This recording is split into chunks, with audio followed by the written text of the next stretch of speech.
Active মানে কি, মানে কর্মঠ, মানে সাবজেক্ট যখন কাজ করে তখন সেটা কি হয়, অ্যাক্টিভ হয়। আর সাবজেক্টের কাজ যখন কি করা হয়, অন্যের দ্বারা করানো হয়, তখন সেটা কি হয়, প্যাসিভ বাক্য হয়। অ্যাক্টিভ থেকে প্যাসিভ হয়। ইংরেজিতে সব সেন্টেন্স কি হয় না, অ্যাক্টিভে বলে মনে ভাব প্রকাশ হয় না। কিছু কিছু সেন্টেন্স ইংরেজিতে কি বলতে হয়, প্যাসিভ করে বলতে হয়। প্যাসিভ অ্যাক্টিভ থেকে প্যাসিভ আমরা কখন ব্যবহার করব? সব সময় আমরা অ্যাক্টিভ থেকে প্যাসিভ ব্যবহার করতে পারবো না। কিছু কিছু যৌক্তিক কারণে আমরা অ্যাক্টিভ থেকে প্যাসিভ ব্যবহার করব। কতগুলো কারণ আছে। সেটা কি কারণ? এক নম্বর কারণ হচ্ছে, ধরো যে তোমাদের বাসায় একটা গ্লাস, ঠিক আছে, তোমাদের বাসায় একটা গ্লাস ভেঙে গেছে। এখন এই গ্লাসটা ভেঙে গেছে, এই গ্লাসটা কে ভেঙেছে এটা তুমি কি জানো? তুমি জানো অথবা কি জানো না, দুইটাই হয়, জানো অথবা জানো না। যদি জানো তাহলে এই গ্লাস কে ভেঙেছে এটা বললে এখানে একটু সমস্যার সৃষ্টি হতে পারে, মনোমালিন্য হতে, মন খারাপ হতে পারে। হয়তো বাসায় অনেকগুলো গেস্ট এসেছে, তাদের মধ্যে গ্লাস কেউ ভেঙেছে। এখন এটা যদি সবার সামনে বলা হয় যে ধর একটা নাম মনে করো, নীলা ব্রেক্স দি গ্লাস, নীলা গ্লাসটি ভেঙেছে, তাহলে এটা কেমন একটা, মানে কেমন জিনিস দেখায়, খারাপ জিনিস দেখায় না? যে তাহলে ও গেস্ট আসছে, তাহলে মন খারাপ করলো। ঠিক এই মুহূর্তে তাহলে তুমি ইংরেজিতে প্যাসিভ করে কিভাবে বলবা? তোমাকে তো এটা বলতে হবে। তুমি প্যাসিভ করে যদি এটা বলো, তখন তুমি কি বলবা, যে দ্য গ্লাস ইজ ব্রোকেন। তুমি বলে দিলা দ্য গ্লাস ইজ ব্রোকেন, গ্লাসটি ভেঙে গিয়েছে, জাস্ট এনাফ।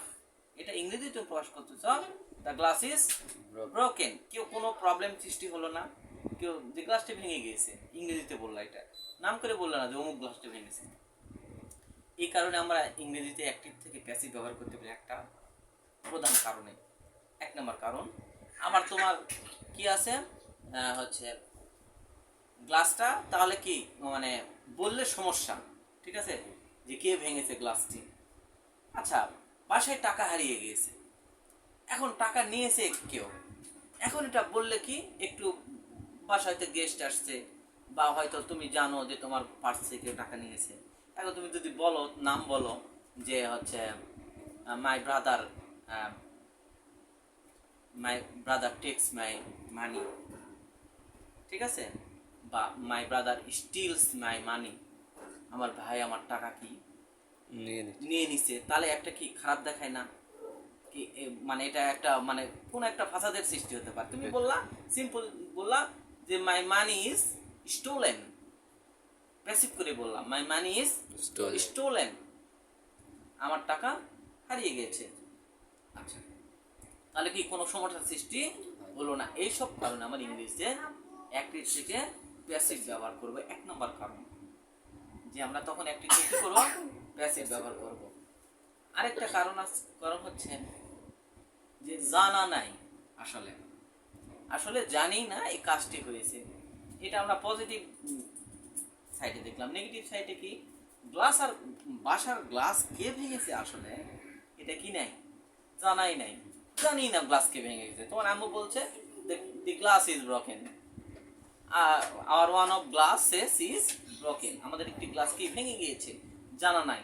তো উনি তো ইংরেজিতে তোমার তো ইংরেজিতে বলতে হবে, তোমাদের বিদেশে যাও বা কোথাও যাও, তোমাদের এই ধরনের অনেক কিছু ক্ষেত্রে, মানে সব কিছুর তো আর এই কাজটি কে করেছে সব কিছু তো আর জানা সম্ভব নয়।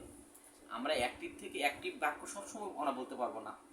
ধরো যে একটা স্কুল বা একটা মসজিদ কে স্থাপন করেছে বা কে নির্মাণ করেছে, এটা কি জানা সম্ভব? কি এটা কি করতে পারতেছি না, জানতে পারতেছি না, যে মানে বা জানি না এটি।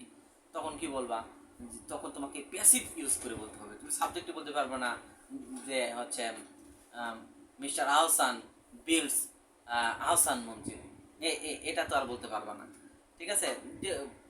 যেহেতু জানা আছে বললা, কিন্তু যদি জানা না থাকে, মনে করো যে একটা মস্ক বা একটা স্কুল জানা নেই কে স্থাপন করেছে বা নির্মাণ, তখন তুমি প্যাসিভ করে ইউজ করে বলবা। কিভাবে বলবা, যে the mosque or the school is established, is founded, passive করে বাক্যটি ব্যবহার করলেন, যে স্কুলটি স্থাপন করা হয়েছে, স্কুলটি তৈরি হয়েছে, অনেক বড় বিল্ডিং, জানা নাই কে তৈরি করেছে, ঠিক আছে? তখন তুমি প্যাসিভ করবে the building is built, the building has been built. এক কথায় তোমাকে প্যাসিভের স্ট্রাকচারে যেতে হবে, অ্যাক্টিভের স্ট্রাকচারে ব্যবহার করা যাবে না। তাহলে আমরা দুটা মানে কারণ দেখলাম, যে একটা হচ্ছে কি মানে কর্তার নাম না উল্লেখ করাই ভালো, সাবজেক্টের নাম না বলাই ভালো, ঠিক আছে? সেক্ষেত্রে একটা আমরা ব্যবহার করলাম। আর একটা আমরা অ্যাক্টিভ থেকে প্যাসিভ ব্যবহার করলাম কি, যে যখন কি নাই বলো, সাবজেক্টের নাম জানা নাই, তখন তুমি প্যাসিভ করে ব্যবহার করবা, ঠিক আছে? ক্লাসে তোমার তোমার হচ্ছে একটা কলম হারিয়ে গিয়েছে, ঠিক আছে? তোমার জানা নেই কে নিয়েছে আসলে, ঠিক আছে? বা জানলেও তুমি বললেও সমস্যা, তোমাকে প্যাসিভ করে তোমার কলম নাই, তুমি কি বলবে মাই পেন ইজ স্টোলেন বা my pen has been stolen, ঠিক আছে? তাই না? এভাবে তুমি ইংলিশ প্যাসিভ করে ইউজটা তখন সেই মতো তুমি ইংলিশতে বলবা, তুমি তো সেন্টেন্স ব্যবহার করতে বা বলতে হবে ইংলিশে, স্পোকেন ইংলিশ। এইসব কারণে আমরা ইংলিশে প্যাসিভ ব্যবহার করব। আর আরেকটা কারণে প্যাসিভ ব্যবহার করব, যে আমাদের প্রয়োজন নাই, যখন প্রয়োজন পড়ে না, সাবজেক্টের নাম উল্লেখ করা কি প্রয়োজন পড়ে না, তখন আমরা কি করব, অ্যাক্টিভ থেকে প্যাসিভ ব্যবহার করব। এখানে সাবজেক্ট উল্লেখ করার কি নাই, প্রয়োজন নেই। আমাদের জানা আছে যে এই কাজটি এই লোকই করে,